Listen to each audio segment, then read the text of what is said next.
Assalamualaikum warahmatullahi wabarakatuh. Perkenalkan, nama saya Najmi Hatumaula dari kelas 9D. Kota tanpa buku. Pernahkah kau ke toko buku, perpustakaan, atau taman bacaan? Tidakkah kau merasa istimewa ketika berada di dalamnya? Di sekelilingmu ada berbagai tokoh dari dunia nyata dan hayal, tempat yang pernah kau kunjungi dan yang belum. Informasi dan cerita dari masa lalu, masa kini, dan masa depan, semua berpadu, semua berada dalam genggamanmu. Saat berada di antara buku, tidakkah kau merasa menjadi raja dan ratu? Ruang dan waktu seolah menyatu tanpa batas. Kau bisa terbang melintasi sekat negara dan melewati berbagai zaman. Kau bisa menyelam ke dalam samudra, melayang di angkasa, bercanda dengan aneka satwa, dan berkelana di tengah padatnya kota. Juga di rimba raya. Kau tahu, buku adalah jendela dunia, kau pengetahuan, dan pintu wawasan. Muhammad Hatta, sang proklamator, berkata, "Aku rela di penjara asalkan bersama buku, karena dengan buku aku bebas." Melalui buku, manusia terbebas dari ketidaktahuan. Tempat-tempat yang dipenuhi buku adalah harapan berkembangnya pengetahuan dan wawasan. Apa jadinya jika kota tanpa buku? Pantaskah dia disebut kota? Di kota itu mungkin kabar datang dari sumber lain, dari koran, televisi,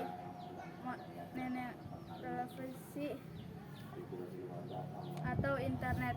Mungkin informasi dan cerita datang dari cerita nenek moyang, bagai dongeng-dongeng sebelum tidur. Irama warganya pun tiada beda. Bangun pagi bertebaran di muka bumi untuk berbagai keperluan, untuk kembali pulang siang atau sore harinya.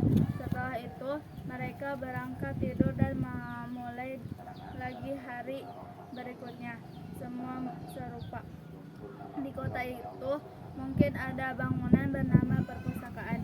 Di dalamnya buku-buku berderet dalam rak yang tak terjamah. Tiada tangan meraih dan membuka halaman demi halaman dan sukacita. Mungkin juga ada tumpukan buku di sudut-sudut sekolah yang sepi dan berdebu, jarang dikunjungi, jarang dibaca. Buku-buku di sana teronggok tanpa nyawa.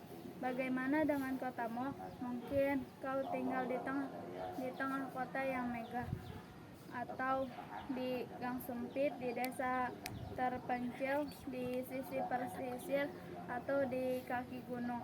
Adakah perpustakaan tanpa bacaan atau toko buku di dekat rumahmu? Jika ada, apakah tempat itu menjadi wadah berkumpulnya anak-anak dan warga, menjadi pusat berkembangannya wawasan dan pengetahuan, atau hanya menjadi pajangan? Maukah kau menjadi orang yang menghidupkannya? Kau bisa mengunjunginya dan mengajak teman-teman membaca dan berbagai cerita di sana. Jadikan tempat itu sumber kegembiraan dan pengetahuan. Jika tempat itu belum ada, maukah kau menjadi orang yang mulai menghadirkannya? Kau bisa memulainya dari sebuah sudut di teras rumahmu. Ajak teman-temanmu memulai langkah baru. Jangan biarkan waktu berlalu tanpa buku. Siapapun dirimu, bersahabatlah dengan buku. Dia akan menjadi tempat setiamu sepanjang waktu. Wassalamualaikum warahmatullahi wabarakatuh.